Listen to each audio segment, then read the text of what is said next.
یہ آج سے 40 برس قبل کا واقعہ ہے۔ ان دنوں جاگیردار گھرانوں میں یہ رواج تھا کہ بچوں کو ان کی مائیں نہیں بلکہ باندیاں پالتی تھی۔ میری تو ماں بھی اس جہاں سے سدھار گئی تھی جب میں ابھی سال بھر کی تھی کہ امی ابا ایک ہوائی جہاز کے حادثے میں اللہ کو پیارے ہو گئے۔ ہمارا اور چچا کا گھر ایک تھا۔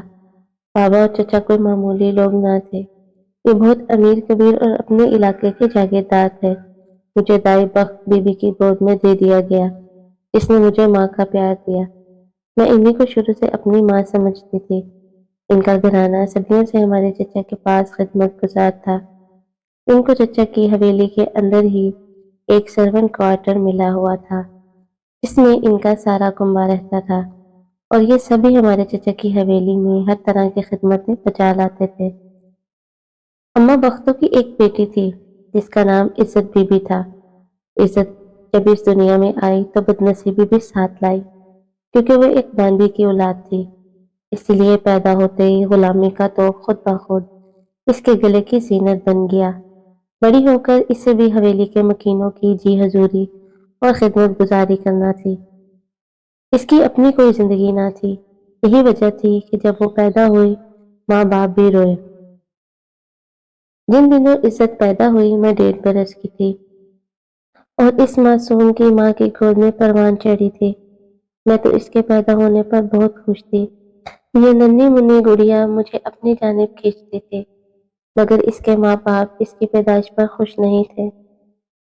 بہرحال ایک ہی عورت کی شفقت کے زیر سائے ہم دونوں پلتی رہی، لیکن مجھے اماں بخت کا پیار اور عزت کو جھڑکیاں ملتی تھی۔ حالانکہ وہ خوبصورت تھی، لیکن اس کا حسن بھی کسی کا دل موم نہیں کرتا تھا۔ جب اس نے ہوش سنبھالا تو سب سے زیادہ مجھ سے مانوس تھی۔ ہم میں پیار بھی بہنوں جیسا تھا اور ہم سہیلیاں بھی تھی۔ ہوش سنبھالنے کے بعد گرچہ میں زیادہ تر حویلی میں اپنے کمرے میں رہتی تھی، لیکن عزت میری خاطر میرے پاس ہی رہتی۔ میں اس کو پیار سے تو بلاتی تھی۔ اس کے بغیر میرا جی گھبراتا تھا۔ وہ بھی میرے پاس رہنے سے خوش رہتی تھی۔ اپنے گھر والوں کے ساتھ کوارٹر میں اس کا جی نہیں لگتا تھا، کیونکہ سب اس سے اہانت آمیز سلوک کرتے تھے۔ عزت میرا تمام کام اپنے ہاتھوں سے کرتی۔ میں اسکول جاتی تو وہ میرا انتظار کرتی رہتی۔ پھر میں کالج جانے لگی، وہ میری کتابیں ترتیب سے لگاتی، میرے کپڑے استری کرتی، میرے کمرے کی صفائی کرتی، بہت پیار سے ناشتے اور چائے کی ٹرے کمرے میں لا کر رکھتی تھی۔ میں یہ بات سمجھنے سے قاصر تھی کہ دائی بختو جو مجھ سے اتنا پیار کرتی ہے، اپنی سگی بیٹی سے کیوں برا سلوک کرتی ہے، اس کے ساتھ کبھی پیار سے بات نہیں کرتی۔ لگتا تھا جیسے وہ اس کی سوتیلی ماں ہو جو 14-15 برس میں ہی اپنی ماں اور باپ سے پٹتی تھی۔ تو مجھے حیرت ہوتی، حالانکہ بیٹی جوان ہو جائے تو ماں باپ اس کو نہیں مارتے۔ نہ جانے یہ کیسے ماں باپ تھے جو اپنی بچی سے ایسا سلوک کرتے تھے۔ میں عزت بی بی کا دکھ سمجھتی اور محسوس بھی کرتی، اس لیے اس کو زیادہ وقت اپنے ساتھ رکھتی تھی تاکہ وہ دائی بختوں کے گھر کی طرف جائے اور نہ اس کی بے عزتی ہو۔ ان دنوں وہ بڑی خوبصورت ہو گئی تھی۔ ایسا رنگ روپ نکالا تھا کہ اس پر شہزادیوں کا سب گمان ہوتا تھا۔ وہ میرے علاوہ حویلی کے اور مکینوں کے کام بھی کرتی تھی، ہر کسی کا حکم بجا لاتی۔ چچی نے اس کے ذمے کچھ کمروں کی صفائی کا کام بھی لگا دیا تھا۔ میرا منجلا چچا زاد خیر جمال ان دنوں کالج کا طالب علم تھا۔ وہ ایک منچلا اور شوخ لڑکا تھا۔ کبھی کبھی میرے کمرے میں آ جاتا اور خوب ہنسی مذاق کرتا۔ اگر عزت موجود ہوتی تو وہ اس کو بھی تنگ کرتا، مگر صرف میرے سامنے۔ باقی گھر والوں کے روبرو تو وہ عزت کو صرف حکم ہی دیتا تھا اور اس کے ساتھ غیر ضروری بات بالکل نہیں کرتا تھا۔ کچھ دنوں سے ایسا ہونے لگا کہ عزت جب خیر جمال کا کمرہ صاف کرنے جاتی تو کافی دیر لگا دیتی۔ شروع میں نے دھیان نہ دیا، بعد میں اس کی یہ بات مجھے کھلنے لگی۔ میں نے استفسار کیا تو عزت نے مجھ پر کچھ رازوں کا انکشاف کیا اور کہا خدا کے لیے آپی کسی کو مت بتانا ورنہ میری شامت آ جائے گی۔ وہ باتیں ایسی ہیں جو میں یہاں نہیں لکھ پاؤں گی۔ عزت نے کہا تھا کہ مجھے خیر جمال سے پیار ہو گیا ہے۔ مجھے پتا ہے کہ میں باندی ہوں اور وہ مالک ہیں، مگر میں مجبور ہوں، بے بس ہوں، دل کے ہاتھوں مجبور، کچھ نہیں کر سکتے۔ آپ بتاؤ آپی میں کیا کروں؟ میں دیکھ رہی تھی عزت اپنی اوقات بھول کر دن رات خیر جمال کے خیالوں میں مگن رہنے لگی ہے۔ میرا یہ کزن بہت حسین و جوان تھا، امیر ماں باپ کا لخت جگر۔ اس کا تو رہن سہن ہی شہزادوں جیسا تھا اور وہ شہزادہ ہی لگتا تھا، لیکن بد نصیب عشتوں کی شامت جہاں وہ اپنی محبت کی کامیابی کا تصور تک نہیں کر سکتی تھی۔ ہم دن کو رات مان سکتے تھے لیکن خیر جمال اس کو کبھی بھی نہیں مل سکتا تھا۔ عزت نے اپنی محبت کا حال میرے سوا کسی کو نہیں بتایا تھا۔ وہ خیر جمال سے اتنا پیار کرتی تھی کہ 5 وقت نماز پڑھ کر اس سے شادی کی دعائیں مانگتی تھی، مگر خیر جمال اس بارے میں سنجیدہ نہ تھا، وہ صرف شغل کر رہا تھا۔ وہ یہ خوب جانتی تھی جب وہ امریکہ وغیرہ جاتا تو لوٹتا سب کے لیے تحفے لاتا تو 1-2 چیزیں عزت کا دل خوش کرنے کے لیے اسے دے دیا کرتا تھا۔ اس پر وہ پھولی نہیں سماتی تھی، حالانکہ میں جانتی تھی کہ وہ کبھی اس باولی لڑکی کے ساتھ شادی کرنے والا نہیں، پھر بھی عزت کا دل رکھنے کو یہی کہتی کہ تسلی رکھو، میں تمہارے خیر جمال بھائی کے ساتھ شادی کروانے کی کوشش کروں گی۔ تب وہ اس قدر خوش ہو جاتی جیسے اسے میری بات کا یقین ہو۔ ان دنوں جب خیر جمال اعلیٰ تعلیم کے لیے امریکہ جا رہا تھا، عزت کی بے قراری دیکھی نہ جاتی تھی۔ وہ بہانے بہانے سے میرے کمرے میں آتی اور آنسو پوچھ کر چلی جاتی۔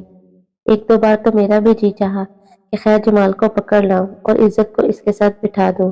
اس تو کہتی، آپ ہی جانے یہ امیر لوگ کیسے ہوتے ہیں، تنہائی میں تو ہم غریبوں سے پیار جتلاتے ہیں، مگر سب کے سامنے انہیں اپنی امیری کا خیال آ جاتا ہے اور یہ کتنے بدل جاتے ہیں۔ غریب لڑکیوں کو ایسی دعائیں کم ہی قبول ہوتی ہیں کہ وہ کسی امیر زادے کی دلہن بن جائے۔ وہ خاموشی کے ساتھ خود کو تباہ کر رہی تھی۔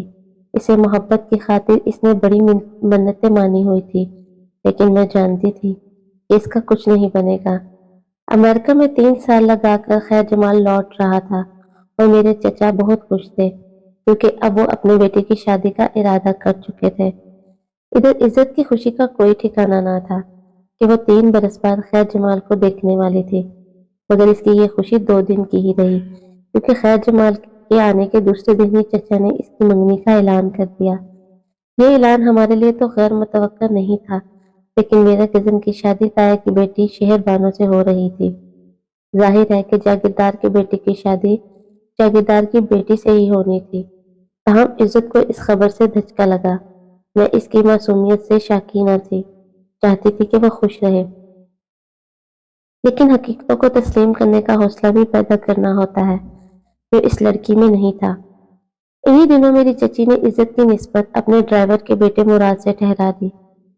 عزت کو پہلی خبر سے ہی کچھ کم صدمہ نہ پہنچا تھا کہ یہ دوسری جان لیوا اطلاع بھی اسے مل گئی۔ وہ تڑپ کر رہ گئی، ہاتھ جوڑ کر بولی، آپ ہی مجھ کو اپنی غلامی میں رہنے دو، یوں ہی ساری عمر آپ کی خدمت کروں گی، لیکن چچا جان سے کہو کہ میری شادی کسی سے نہ کریں، مراد سے سگائی کر کے مجھ کو اس طرح ویران اور برباد مت کریں۔ وہ اس طرح بلکنے لگی کہ میرا بھی دل بھر آیا۔ ایک بار تو جی چاہا کہ خیر جمال کو پکڑ کر عزت کے سامنے لا بٹھاؤں اور پوچھوں کہ تم نے اگر اس مجبور سے شادی نہیں کرنی تھی تو جھوٹی محبت کا ڈھونگ کیوں رچایا، اس کے گلاب جیسے مہکتے حسن کو برباد کیا۔ اب یہ نہ ادھر کی رہی ہے اور نہ ادھر کی، لیکن ایسا کرنا اس حویلی میں رہ کر میرے بھی بس میں نہیں تھا، کیونکہ میں بھی اس حویلی کے قانون کی گرفت میں جکڑی ہوئی یہاں کے رواجوں کی اسیر تھی۔ میں بے بس ہاتھ ملتی رہ جاتی تھی۔ منگنی کے بعد عزت پر بندشیں لگ گئی۔ اب وہ زیادہ ہماری حویلی کی طرف نہیں آ سکتی تھی۔ اس کی ماں نہیں چاہتی تھی کہ بات کھلے اور اس کے ہونے والے داماد کے کانوں میں بھنک پڑ جائے۔ ایک دن میں دائی بختوں کے کوارٹر میں گئی، وہاں عزت بی بی کونے میں بیٹھی تھی۔ میں نے کہا، عزتوں کیا حال ہے؟ عشق کا بھوت اترا کہ نہیں؟ بولی، خدا کی قسم آپی، آپ پر جان قربان کر سکتی ہوں، زہر لا دیجیے، خاموشی سے کھا لوں گی، مگر خیر جمال کو نہیں بھلا سکتی۔ مجھے تو خوف صرف یہ ہے کہ چچا مراد سے میری شادی نہ کریں تو پھر کس سے کریں؟ خیر جمال سے تو ہو ہی نہیں سکتی، کسی سے بھی نہ کریں آپی، میں عمر بھر ایسے ہی رہ لوں گی، کیونکہ میری شادی تو خیر جمال سے ہو چکی ہے۔ یہ کہتے ہوئے اس کی آنکھوں میں آنسو گرنے لگے۔ مجھے خیر جمال سے بات کرنے کا موقع ملا تو میں نے کہا، خیر جمال، یہ تم نے اچھا نہیں کیا، ایک معصوم لڑکی کو برباد کر کے تم کو کیا ملا؟ ایک مجبور لڑکی جو تمہارا کچھ بھی نہیں بگاڑ سکتی تھی۔ ذرا سوچو تو تم نے اس کا کتنا کچھ بگاڑ دیا ہے۔ اب وہ کسی اور کا تصور کرنے سے بھی مرنے لگتی ہے۔ اس کو میری یہ زنی سخت ناگوار گزری۔ اچھا تو اس نے اپنی داستان تمہارے گوش گزار کر دی ہے۔ میں اس کو ضرور مزہ چکھاؤں گا۔ وہ مذاق نہیں کرتا تھا، جو کہتا تھا کر گزرتا تھا۔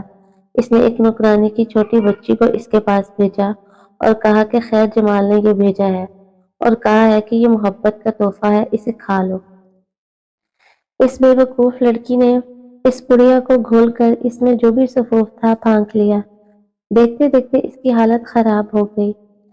تائی بختو دوڑی دوڑی آئی اور کہنے لگی چندا جلدی چلو، عزت ختم ہو جاتی ہے۔ میں گئی تو وہ بے ہوش ہونے کی تھی۔ میں نے پکارا اس تو میری بات سنو، آنکھیں کھولو، جواب دو، تمہیں کیا ہو گیا ہے؟ اس نے آنکھیں کھولی اور بولی ایک دفعہ خیر جمال کو بلا دو، میں آخری بار اسے دیکھنا چاہتی ہوں۔ اس کے مہمان آئے ہوئے ہیں، وہ ابھی نہیں آ سکتا، وہ مردان خانے میں ہے۔ یہ میں نے اس لیے کہا تھا کہ میں جانتی تھی وہ کبھی نہیں آئے گا۔ جس مپار کو اس نے دوائی بھیجی تھی، اس دوا کا رقص آخر دیکھنے کی اس کو بالکل تمنا نہ تھی۔ میں نے کئی بار اس کے منہ پر پانی کے چھینٹے مارے، مگر وہ ایسے بے ہوش ہوئی کہ پھر ہوش میں نہ آ سکی۔ اس کی ماں روتی بلکتی رہی، اس کے رشتے دار ماتم کرتے ہوئے آگے، وہ قبر کے اندھیروں میں جا سوئی۔ اس کو اپنے محبوب کی جدائی کا اتنا غم تھا کہ اس نے موت کو گلے لگا لیا۔ وہ ماں جو ساری عمر اس سے پیار سے نہ بولی تھی، آج اس کے مرنے پر ماتم کر کر کے مری جا رہی تھی۔ عزت کو مرے دوسرا دن ہوا تو وہ بھی حویلی میں ایک قصہ پارینہ ہو گئی۔ میں نے اس کی موت کے بعد ایک روز خیر جمال سے شکوہ کیا کہ سچ بتاؤ، کیا تم نے اسے ایسی دوائی بھیجی تھی جو زہر بن کر اس کے جسم میں اتر گئی؟ ہاں، کیونکہ اس نے میرا راز تم پر افشاں کیا تھا، جبکہ اس نے وعدہ کیا تھا کہ وہ کبھی کوئی بات اس حویلی کے کسی مکین کو نہیں بتائے گی۔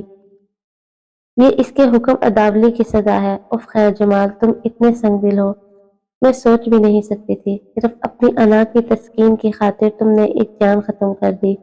اگر وہ زندہ رہ جاتی تو وہ تمہارا کیا بگاڑ لیتی؟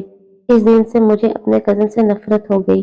میرا جی چاہا کہ دولت کے ڈھیر کو آگ لگا دوں اور ان نفرت بھرے انسانوں کے راز ساری دنیا پر فاش کر دوں، جو کسی انسان کو انسان نہیں سمجھتے اور جن کے وجود کے اندر ضمیر نام کی کوئی عدالت نہیں ہوتی۔ اللہ تعالیٰ بے نیاز ہے، یہ وہی جانتا ہے کہ اس نے دنیا کس لیے بنائی ہے، لیکن آج بھی بخت بیوی روتی ہے کہ اس کی بد نصیب بیٹی غیروں کی اولاد کی خاطر ماں کے پیار سے محروم رہی تھی۔ اس واقعے کو مدت گزر گئی، آج ہم بوڑھے ہو گئے ہیں اور میں سوچتی ہوں کہ شاید کبھی خیر جمال کو ندامت ہوتی ہوگی۔ عزت کے مر جانے کا ملال مجھے آج بھی ہے۔ میں عورت ہوں، اس لیے عزت کو نہیں بھلا سکی۔ ہم جو طبقاتی فرق میں بٹے ہوئے جی رہے ہیں، ہمارے یہاں ایسی بہت سی عجیب و غریب داستانیں جنم لیتی ہیں جو حیران کن واقعات پر مبنی ہیں۔ اگر یہ منظر عام پر آ جائیں تو پڑھنے والوں کو یقین نہیں آتا۔ اونچی اونچی شاندار حویلیوں میں کیا کچھ ہوتا ہے اور کیا کچھ نہ ہوتا رہا ہوگا۔ وہ رہائش کریں یا باہر سے خوبصورت اور شاندار دکھائی دیتے ہیں، ان کے اندر کیسے کیسے راز اور المیے چھپے ہوتے ہیں۔ اس قسم کی کہانیوں کو آج بھی ہمارے معاشرے سے جدا نہیں کیا جا سکتا۔ اگر یہ طبقاتی فرق ختم ہو جائے تو بہت سے اونچے گھرانوں کی آن بان اور شان و شوکت بھی ختم ہو جائے گی۔ پھر ان کے پاس خود کو بڑا دکھانے کے لیے کیا بچے گا؟ وہ جو آسمان لگتے ہیں مٹھی بھر زمین ہو جائیں گے۔